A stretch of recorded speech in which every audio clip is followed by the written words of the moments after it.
Hello, good evening everyone. मैं doctor Swati Sharma English सूत्रा में आप सभी का स्वागत करती हूँ। कैसे हैं आप सभी?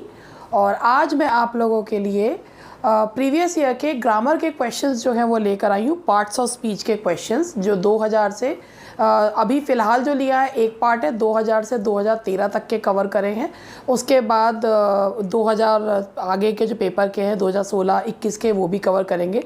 कुल मिला के ये ऑन एन अप्रॉक्स 90-100 के करीब क्वेश्चंस हैं जो आप लोगों के लिए मैं आपको पूरा करवाऊंगी इस वाले को। इससे पहले मेरा एक पंचुएशन वाला पार्ट भी रह रहा है, वो बहुत ज़्यादा टाइम कंज्यूमिंग है, इसीलिए उसको भी जो है मैंने रखा है कि इसके साथ ही जो ग्रामर की सीरीज़ चल रही है इसी में ही, मतलब कि जो प्रीवियस ईयर्स की, तो पहले इनको करवाऊँ, फिर पंचुएशन कराऊँ, फिर इसे कंप्लीट कराऊँ और वोकैब वगैरह भी मैं करवाऊँगी आपको प्रीवियस ईयर्स की सारी। तो एक चीज़ आप याद रखिएगा, अगर आप एग्ज़ाम की तैयारी कर रहे हैं और आपको ये लगता है कि आप सिर्फ लिटरेचर के बेसिस पर निकाल लेंगे या सिर्फ ग्रामर के बेसिस पर निकाल लेंगे, खैर ग्रामर के बेसिस पे तो बहुत कम लोग सोचते हैं, लेकिन बहुत ज़्यादा लोग ये सोचते हैं कि हम लोग ये एग्ज़ाम केवल और केवल लिटरेचर के बेसिस पर निकाल लेंगे और वो लोग उसको पढ़ते भी नहीं हैं ग्रामर को, तो ये उनकी गलतफहमी है। लिटरेचर और ग्रामर दोनों ही बहुत इंपॉर्टेंट हैं और ग्रामर के भी अभी आप देखिएगा किस तरीके के क्वेश्चंस जो हैं वो पूछे गए हैं, क्योंकि ये 2000, 2004, 2003 के भी क्वेश्चंस हैं, तो बहुत अच्छे क्वेश्चंस हैं। तो अब आप उसमें देखिएगा कि किस तरीके के क्वेश्चंस जो हैं वो पूछे जाते हैं और फिर उसके बाद ही डिसाइड करिएगा कि लिटरेचर के साथ साथ ग्रामर को कितनी वैल्यू जो है आप लोगों को देनी है। ठीक है, तो चलिए previous years parts of speech MCQs हैं ये, और जो है इसके बाद हम लोग स्टार्ट करते हैं। अगर आप में से किसी को भी एडमिशन के लिए कोई जानकारी चाहिए तो आप 7895937338 पर कॉल कर सकते हैं और बाकी आप प्ले स्टोर से इंग्लिश सूत्रा का ऐप डाउनलोड कर पेड क्लासेस जो है वो उस पर ले सकते हैं। और इस पे जो है कुछ क्लासेस जो हैं वो पड़ी हुई हैं जो आप लोग के लिए एज अ डेमो जो हैं वो पड़ी हुई हैं, क्योंकि मैं हमेशा ये कहती हूँ कि जब कभी आप किसी भी उसमें एडमिशन लें तो एडमिशन लेने से पहले आपको खुद की भी वो कैपेसिटी जांच लेनी चाहिए कि क्या हम इतना पढ़ सकते हैं या नहीं पढ़ सकते। कई बार क्या होता है कि लोग जो होते हैं वो इतनी मेहनत नहीं कर पाते हैं, और देखिए अगर एक अच्छी नौकरी पानी है तो मेहनत तो बहुत ज़्यादा करनी पड़ती है। तो आप ये सोच के चलिए कि there is no shortcut to success, तो सक्सेस शॉर्टकट का नहीं है, तो आप मेहनत कर सकते हैं तो गो फॉरवर्ड, अदरवाइज़ तो फिर जो भी चल रहा है ठीक है, बेहतर है। चलिए अब क्वेश्चन नंबर 1 जो है वहाँ से लेते हैं, और क्वेश्चन नंबर 1 है आपका, which of the following pairs is mismatch with reference to masculine feminine gender sequence. देखिए यहाँ पर boar, sow, buck, doe, fox, vixen, buck rabbit, pea rabbit, ये अपने आप में ही आ रहा है कि बक के साथ अगर डो है तो यहाँ पर बक के साथ भी पी जो है वो डो आएगा, तो यहाँ पी नहीं आएगा, तो यही वाला जो ऑप्शन है ये गलत है। तो यहाँ the correct answer is buck rabbit के साथ डो रैबिट जो है, तो ये नाउन का जो जेंडर वाला पार्ट है ये उसमें से है, नाउन जेंडर। इसमें से भी क्वेश्चंस आते हैं, पिछली बार तो नहीं आए थे मगर नाउन के जेंडर वाले क्वेश्चंस हैं, नाउन जेंडर, तो यह पार्ट ऑफ स्पीच है noun. Now question number 2,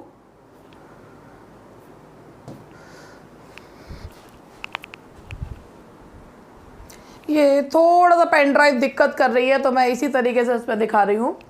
in the expression teaching is a science the underlined word is, सबसे पहले इसको समझिए, जो ये टीचिंग है इसे कहते हैं जेरेंट। ये 2016 के क्वेश्चंस हैं, ये वाले 2016 के ही एक्चुअली है। टीचिंग जो है ये एक जेरेंट है और जेरेंट को कहा जाता है वर्बल नाउन। वर्बल नाउन कहने का रीज़न ये है क्योंकि ये वर्ब से बनता है, इसीलिए इसे वर्बल नाउन कहा जाता है, that is verbal noun. Teaching Geraint है और इसे वर्बल नाउन कहा जाता है क्योंकि ये वर्ब से बनता है, that is verbal noun. Now question number 3, क्या हो रहा है?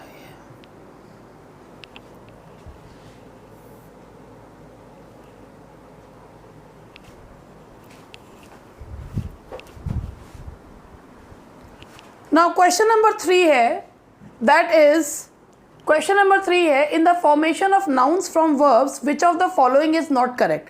तो आप देखिए एब्डिकेट यानी कि अपना अधिकार छोड़ देना, उसका एब्डिकेशन होता है। अब नीचे भी सेम यही वर्ड दे रखा है एब्डिकेट, और उसका जो है एबडक्शन दे रखा है यानी कि बलपूर्वक उठा के ले जाना। अडॉप्ट का अडॉप्शन, अफेक्ट का अफेक्टेशन। लेकिन यहाँ पर ये अबडक्शन जो है ये गलत है, क्योंकि एब्डिकेट का एब्डिकेशन ऑलरेडी इन्होंने दे दिया है। तो द ऑप्शन, ये वाला ऑप्शन जो है इसका सही जो है, ION जहाँ पर लास्ट में आता है वो नाउन माना जाता है, मगर एब्डिकेट का एब्डिकेशन है तो दूसरे वाले एब्डिकेट का भी सेम होगा। बड़ा हास्यास्पद सा क्वेश्चन है कि सेम उसी चीज़ को दे दिया है। Now the next one is the masculine gender of goose is, मतलब ये इस तरीके, ये 2016 के क्वेश्चंस थे और इसमें रूल बेस्ड क्वेश्चंस आए थे, इस तरीके के क्वेश्चंस आए थे। तो मस्कुलिन जेंडर ऑफ गूज, गूज जो है ये भी आपका जो है नाउन का पार्ट है, और ये जो लिया गया है ये नाउन के जो चैप्टर है, नाउन को विभिन्न भाग में बांट रखा है, नाउन नंबर और नाउन जो है नाउन केस, नाउन जेंडर, तो ये जेंडर वाला पार्ट है। तो गूज का जो मैस्कुलिन जेंडर होता है वो होता है गेंडर। इन चीज़ों को, छोटी छोटी चीज़ों को लोग जो है वो अवॉइड कर देते हैं कि अरे इनको पढ़ने की क्या ज़रूरत है, ये तो हमें बहुत अच्छे से आता है। तो कई बार क्या होता है कि कई बार कंफ्यूज भी हो जाते हैं, इसलिए ये चीज़ें हैं। Now the next one is hardly dash reached her home when the rain started. सबसे पहले हार्डली कौन सा पार्ट ऑफ स्पीच है? हार्डली जो है वो एक एडवर्ब है। अगर एडवर्ब से कोई सेंटेंस स्टार्ट होता है तो पहले हम हेल्पिंग वर्ब लगाते हैं। हार्डली को जो फॉलो करता है कंजंक्शन दैट इज़ व्हेन, और इसीलिए यहाँ पर हार्डली के बाद आएगा हार्डली हैड शी। तो यहाँ हार्डली हैड शी क्यों लगाया है? हार्डली इज़ एन एडवर्ब, और जब हार्डली से सेंटेंस स्टार्ट होता है इट टेक्स इन्वर्जन, यानी कि वर्ब पहले और सब्जेक्ट बाद में। The boss wanted to know dash done the job. अब ये क्वेश्चन है the boss wanted to know what, तो ये इनडायरेक्ट क्वेश्चन है। तो इनडायरेक्ट क्वेश्चन में हमेशा जो क्वेश्चन वर्ड होता है वो पहले, सब्जेक्ट उसके बाद और वर्ब उसके बाद आता है। तो यहाँ पर ये दो क्वेश्चंस में स्टूडेंट्स कंफ्यूज हो जाते हैं कि the boss wanted to know how, ये इस वाले में, इसमें हाउ हैड आई आए या हाउ आई हैड आए, ये क्वेश्चन रिपीट हुआ था, 16 में भी आया था और 21 में भी आया था। तो यहाँ हाउ आई हैड इसलिए आया है because that's an indirect question, और इनडायरेक्ट क्वेश्चंस में हमेशा क्या होता है कि सब्जेक्ट पहले और वर्ब जो है वो बाद में आता है। तो ये छोटी छोटी चीज़ें हैं, आप लोग इन पे ध्यान देंगे तो बहुत अच्छा जो है वो रहेगा। Now the next one is I wish I dash a king. ये जो है हमारा दैट इज़ ये हमारा कंडीशनल सेंटेंस है, और कंडीशनल सेंटेंस भी कौन सा वाला है? कंडीशनल सेंटेंस है जब हम किसी एक काल्पनिक स्थिति के बारे में सोचते हैं। तो प्रेजेंट की कोई इच्छा होती है, प्रेजेंट में किसी काल्पनिक स्थिति के बारे में सोचते हैं, प्रेजेंट किसी अनफुलफिल्ड डिज़ायर के बारे में बताते हैं, तो वहाँ पर हम जो है या तो वर्ब लगाते हैं, और अगर वर्ब की, अगर मेन वर्ब लगाना हो तो वर्ब की सेकंड फॉर्म लगाते हैं, I wish I were a king. Which of the following pairs is mismatched in a series of singular to plural? सबसे पहले आप यहाँ देखिए, ये singular to plural पूछा गया है। तो singular to plural आप देखिए, सबसे पहले हम यहाँ पर लेते हैं, अगर ब्यूरो को बनाना हो प्लूरल तो ब्यूरोक्स लगा देते हैं, एक्स लगा देते हैं। यूएम को ए में परिवर्तित कर देते हैं, यूएस को डबल आई में परिवर्तित कर देते हैं, ये तीनों ठीक है। सिंगुलर से प्लूरल है। अब इसमें क्या गड़बड़ कर रखा है, ये सिंगुलर है और ये प्लूरल है, तो ये प्लूरल टू सिंगुलर हो गया, इसीलिए ये मिसमैच्ड है। ये ऐसा नहीं है ये वैसे सेंटेंस वो वर्ड गलत है, मगर मिसमैच्ड है क्योंकि यहाँ सिंगुलर और यहाँ प्लूरल आना चाहिए था, ये यहाँ प्लूरल यहाँ सिंगुलर है, दैट इज वाई ये मिसमैच्ड है। How many parts of speech are there in number? This is one of the simplest questions. ये है कि कितने पार्ट्स ऑफ स्पीच होते हैं, तो there are 8 parts of speech. ये तो सभी को पता ही होता है। तो there are 8 parts of speech. His courage won him honour, the word honour is, देखिए मैं अब आपको इसको यहाँ पर बांट के दिखाऊंगी। हिज करेज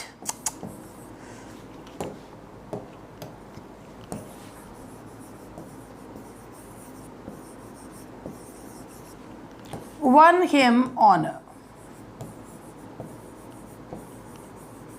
सबसे पहली बात, ये करेज इज अ नाउन, इसके पहले हिज लगा, ये पजेसिव एडजेक्टिव, ये वर्ब, वर्ब के 2 ऑब्जेक्ट्स, हिज करेज वन हुम, हिम, क्या, ऑनर। तो जो व्हाट का जवाब दे, जो हुम का जवाब दे, या तो वो नाउन होगा या प्रोनाउन होगा, दैट वन इज प्रोनाउन। तो जो व्हाट का जवाब दे रहा है ये क्या होगा, दैट्स अ नाउन। आज मुझे लग रहा है सभी को दिमाग ख़राब करने का शौक चढ़ रहा है मेरा, तो ये जो है कभी बोर्ड दिक्कत कभी कुछ दिक्कत, तो ये है हमारा नाउन, दैट इज नाउन। ठीक है जी। Which sentence has a transitive verb. Transitive verb किस सेंटेंस में होता है? ट्रांजिटिव वर्ब का मतलब होता है जिसमें वर्ब अपना एक्शन ऑब्जेक्ट पे ट्रांसफर करता है। वर्ब जो है पूछने पर व्हाट और हुम का जवाब देता है। He was looking at me, तो यहाँ से देखिए ही वॉज लुकिंग वेयर, ये वेयर का जवाब दे रहा है, तो ये ट्रांजिटिव वर्ब इसमें नहीं है। डोंट इंटरफेयर, कहाँ, ये भी वेयर का जवाब दे रहा है, ये एडवर्ब फ्रेजेस हो रहे हैं। और don't interfere in the quarrel, ये भी ट्रांजिटिव वर्ब नहीं है। He has gone to Patna, he has gone where to Patna, ये तीनों वेयर का जवाब दे रहे हैं। He treated her badly, he treated whom, ये हुम का जवाब दिया, इसीलिए ये वाला वर्ब ने एक्शन अपना ट्रांसफर कर दिया हर पर, that is why this verb is transitive verb. In which of the sentence above is used as an adverb. अब यहाँ ये सेंटेंसेस बड़े गड़बड़ करते हैं, स्टूडेंट्स कंफ्यूज हो जाते हैं। The moral law is above the civil, the moral law is what, तो अबव द सिविल, तो यहाँ पर अब आप यहाँ पर ये देखिए कि moral law is above the civil, यहाँ पर ये एडवर्ब का काम नहीं कर रहा है, तो मॉरल लॉ वॉट का जवाब दे रहा है। तो जो वॉट का जवाब दे रहा है तो वो चीज़ क्या है, वो नाउन का काम करेगा अबव द, और वैसे भी नाउन के पहले लग रहा है, तो यहाँ पर अबव द सिविल है, ये एडजेक्टिव हो जाता है। एनालाइज द अबव सेंटेंस, फिर नाउन के पहले लग रहा है तो एडजेक्टिव हो गया। आवर ब्लेसिंग्स कम, अब यहाँ पे इन दो सेंटेंसेस में स्टूडेंट्स ये कंफ्यूज हो जाते हैं कि our blessings come from above, ये भी एडवर्ब है और ये भी एडवर्ब है, तो दोनों में से किसे लगाएं। तो मैं आपको एक चीज़ ये बताती हूँ कि भैया अगर प्रेपोजिशन के बाद आ रहा है तो वो एडवर्ब नहीं नाउन माना जाएगा, और अगर सीधा आ रहा है वेयर का जवाब दे रहा है, वेयर व्हेन हाउ का जवाब दे रहा है, तो वो एडवर्ब है। द हेवेंस आर अबव, तो यहाँ किसका जवाब दे रहा है, द हेवेंस कहाँ, वेयर अबव, तो दैट इज वाई ये है इसका answer, that's D. In which sentence as is used as conjunction? We walked how? As fast as we could. ये as था, we walked as fast as we could. तो how? Adverb. She likes the same color. Which one? As I do. No, ये भी conjunction नहीं है। As he was poor, ये देखिए ये subordinate clause पहले आया, प्रिंसिपल क्लॉज बाद में आया। सबऑर्डिनेट, प्रिंसिपल को सबऑर्डिनेट से जो जोड़ता है उसे क्या कहते हैं, कंजंक्शन, तो here as is working as a conjunction. The noun form of verb experiences, अगर आप एक्सपीरियंस की वर्ब फॉर्म कहेंगे तो एक्सपीरियंस जो है कि अगर आप बोलते हैं यहां पर यू कैन एक्सपीरियंस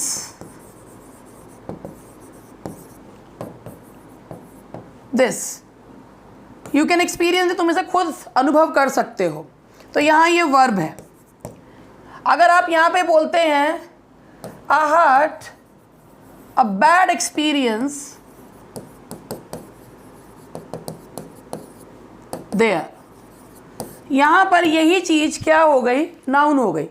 तो एक्सपीरियंस अगर आप वर्ब के रूप में यूज़ करते हैं तो अनुभव करना, और अगर आप नाउन के रूप में लेते हैं तो एक्सपीरियंस का मतलब होता है अनुभव। तो एक्सपीरियंस की एक्सपीरियंस ही है, that is experience, see that is experience. The noun form of the adjective rare is rare piece, ठीक है, तो ये नाउन के पहले लग गया तो ये एडजेक्टिव हो गया। अब हम अगर इसको एब्स्ट्रैक्ट नाउन बनाना हो तो होगा रेयरिटी, यानी कि दुर्लभता, तो यहाँ पर रेयरिटी जो है that will be a noun and that to an abstract noun. Give the right suffix for the word king to make it an abstract noun. अगर आप किंगली बोलते हैं तो ये that will be an adverb.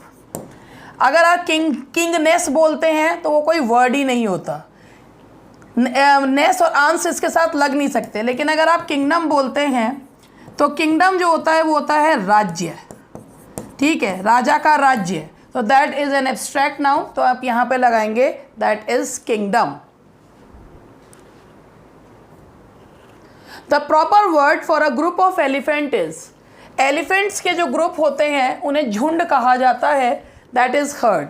ये सारे के सारे आपके नाउन के ये नाउन है, ये नाउन के क्वेश्चंस हैं। एक एक चीज़ वो भी बताती चल रही हूँ कौन सा पार्ट ऑफ स्पीच है। अब आप ये देखिए प्रीवियस ईयर में आए हुए हैं तो पार्ट्स ऑफ स्पीच कितने इंपॉर्टेंट हैं, you can very well see that. The specific word for the loud noise made by an elephant is, जब एलिफेंट जो है वो चिंगाड़ते हैं तो उसके लिए जो वर्ड यूज़ किया जाता है that is trumpet. Trumpet sound बोलते हैं जो चिंगाड़ने की आवाज़ होती है।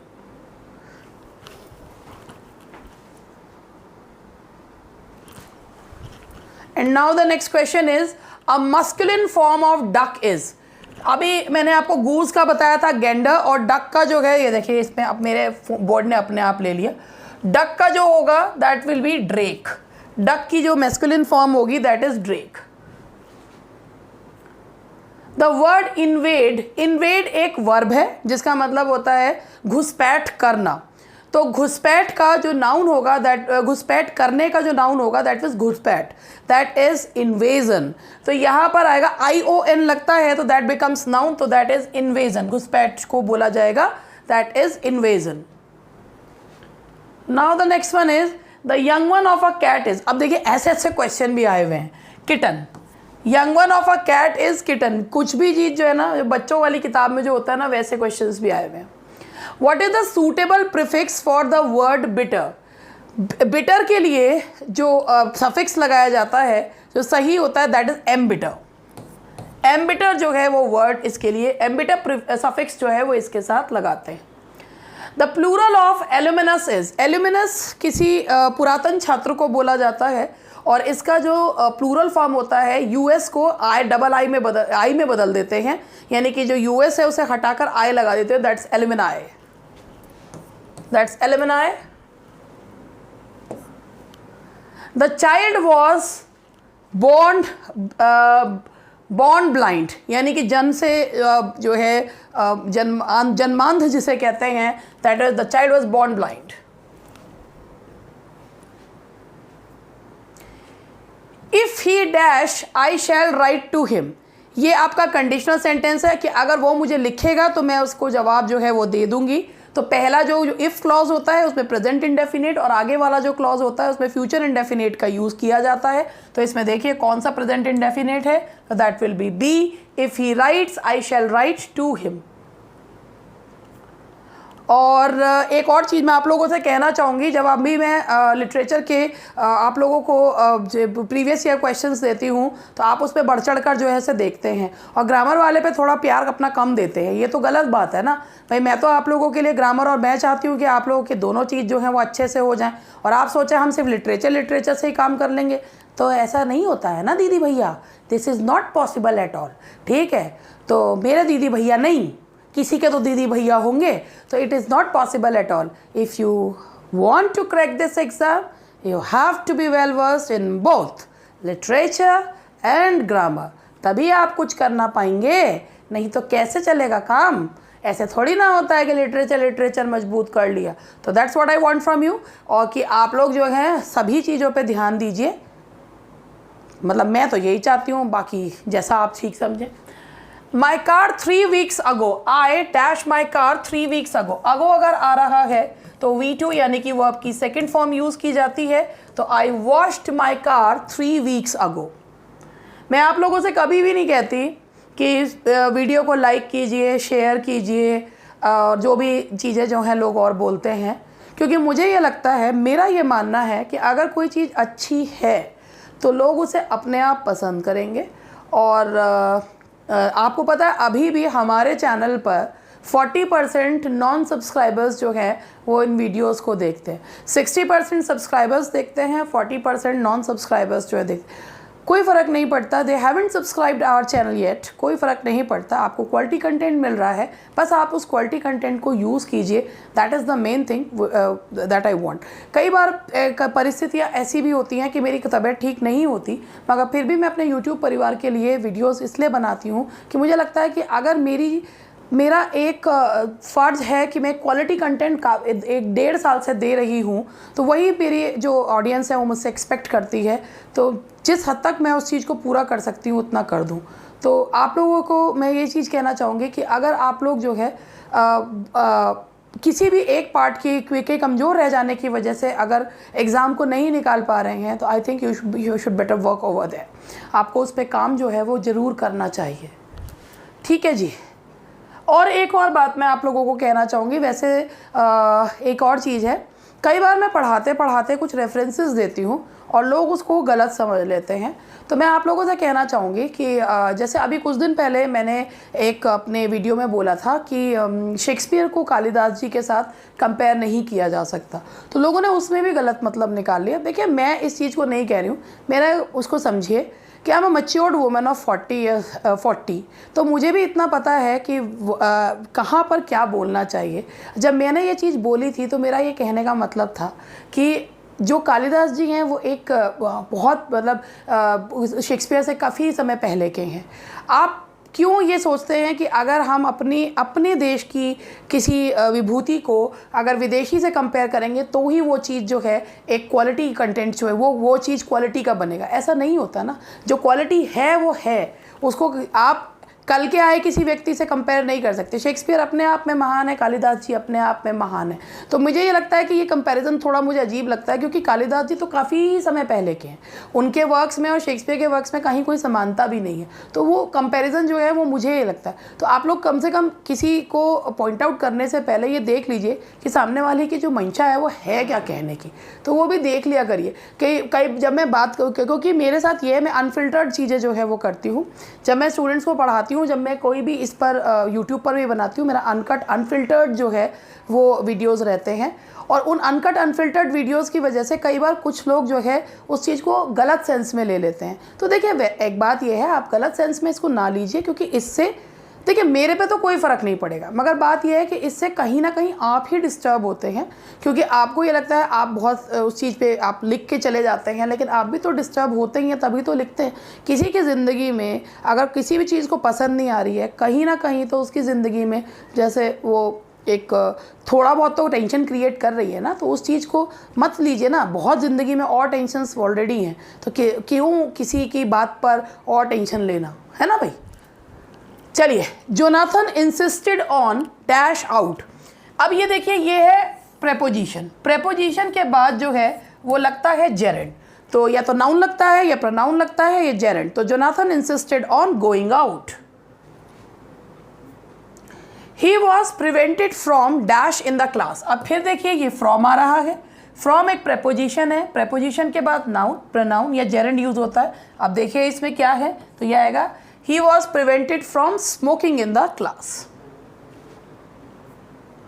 You better dash his permission. ये you had better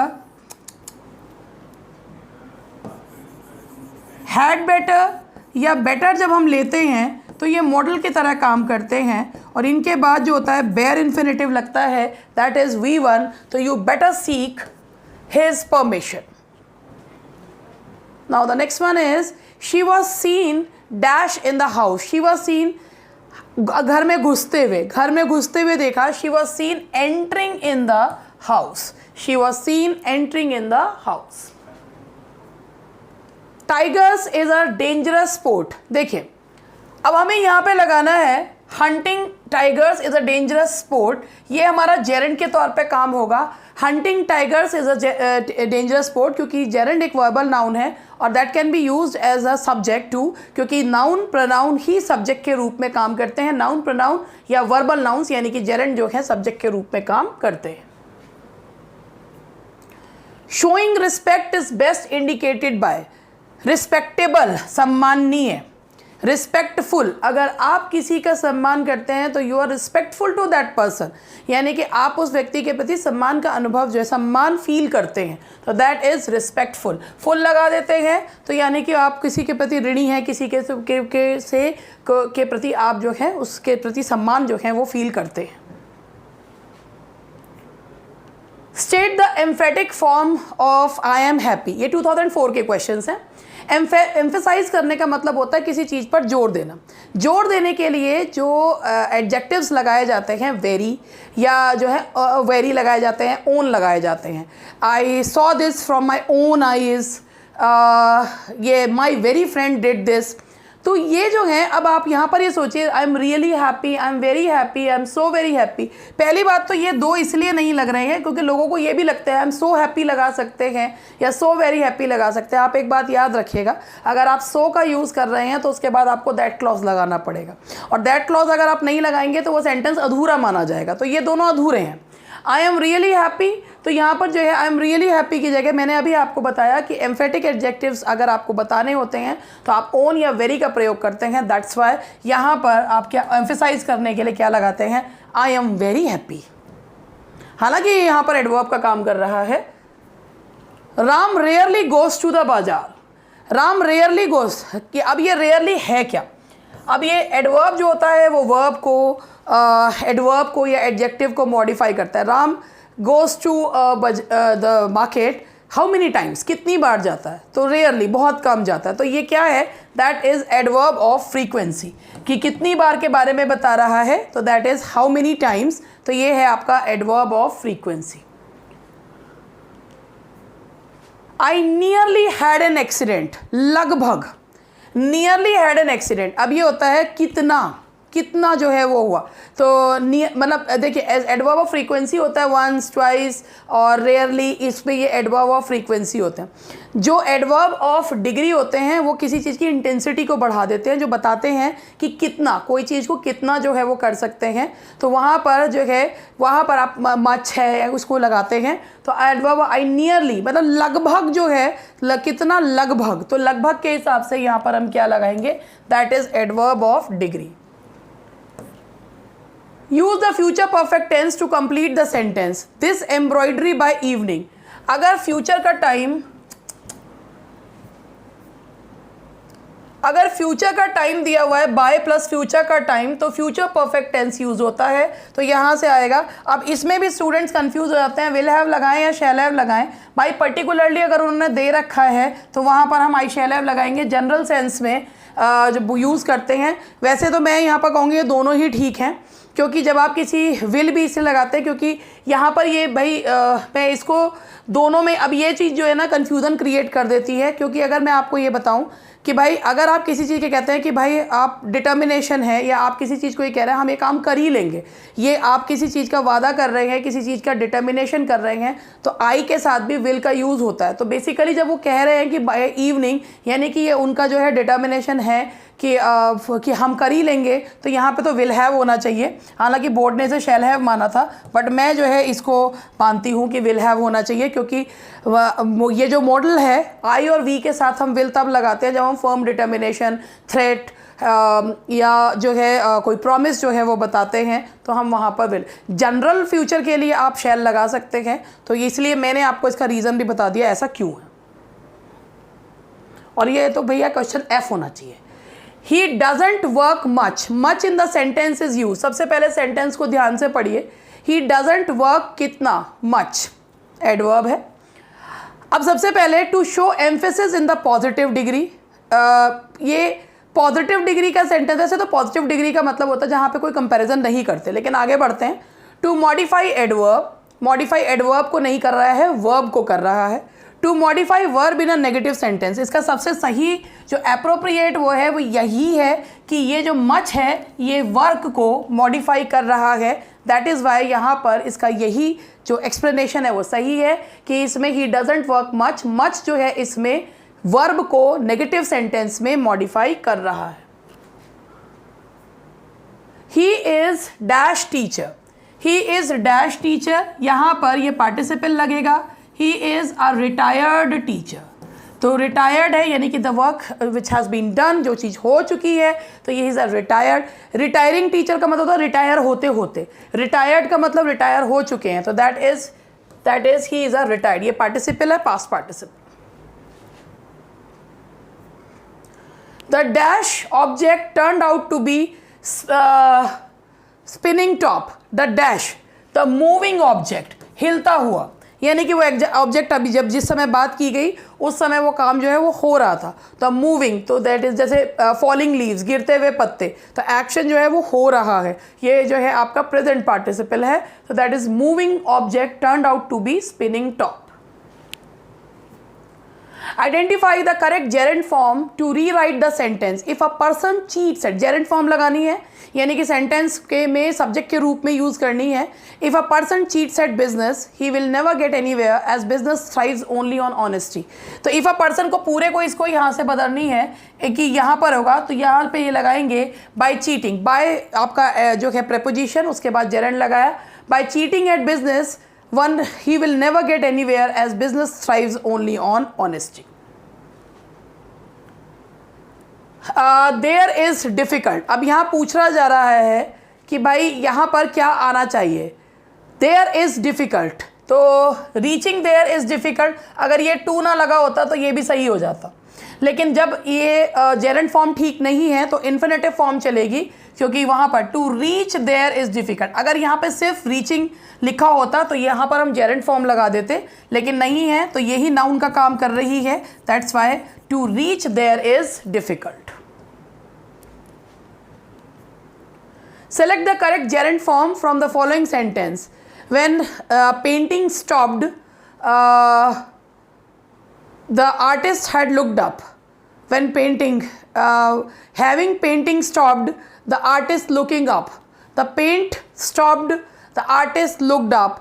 The painting had stopped, the artist. When painting stopped, अब यहाँ पर ये जितने भी हैं, आप हैविंग पेंटिंग देख रहे हैं, ये आपका पार्टिसिपल है। द पेंट स्टॉप्ड, यहाँ पर कुछ भी नहीं है, पेंट नाउन के रूप में यूज़ हुआ है, स्टॉप्ड वर्ब है। The painting had stopped noun के रूप में यूज़ किया गया, द पेंटिंग करा गया है। अब यहाँ पे when painting stopped, when painting stopped, तो यहाँ पर ही केवल इसको जेरेंट फॉर्म में जो है वो यूज़ किया गया है, इसीलिए दैट इज़ ए है इसका आंसर। तो दैट्स ऑल फॉर टुडे, आज इतने हैं, बाकी के बचे हुए क्वेश्चंस जो हैं वो आप लोगों के लिए कल लेकर आऊँगी। Thank you very much, bye bye and good night.